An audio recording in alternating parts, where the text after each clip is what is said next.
মীনপালক বন্ধুসকল, আপোনালোকে সকলোৱে জানেই যে শিঙি মাছ ধৰাটো এটা যথেষ্ট জটিল কাম, কিয়নো শিঙি মাছে বিন্ধি দিলে যথেষ্ট বিষ অনুভৱ কৰিবলগীয়া হয়।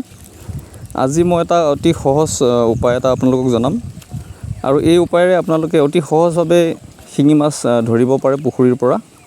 যিসকলে টেংকত পালন কৰে তেওঁলোকৰ কাৰণে বিশেষ অসুবিধা নহয় শিঙি মাছ ধৰাটো, কিন্তু যিসকলে পুখুৰীত শিঙি মাছ পালন কৰিছে তেওঁলোকে অতি কষ্টৰে শিঙি মাছখিনি ধৰিব লগা হয়। তাৰ কাৰণে আজি মই এই ভিডিঅ'টো চমুকৈ বনাইছোঁ, যাতে আপোনালোকে অতি সহজভাৱে শিঙি মাছ ধৰিব পাৰে। মীনপালক বন্ধুসকল, আপোনালোকে শিঙি মাছ ধৰিম বুলি ভবাৰ আগতেই পুখুৰীত বাঁহৰ চুঙা অথবা প্লাষ্টিকৰ পাইপ পেলাই ৰাখিব। এনে কৰিলে আপোনালোকে কেইদিনমানৰ পিছত যেতিয়াই মন তেতিয়াই আপোনালোকে শিঙি মাছ ধৰিব পাৰিব। আৰু বাঁহৰ চুঙা আৰু পাইপত শিঙি মাছসমূহ সোমাই থাকিব।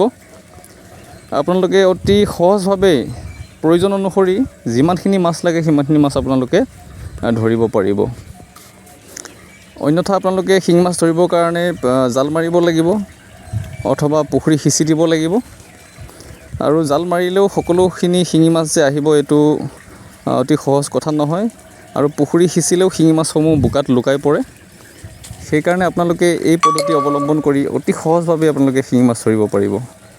এবাৰ আপোনালোকে চেষ্টা কৰি চাবচোন, যিসকলে চেষ্টা কৰি চোৱা নাই আগতে।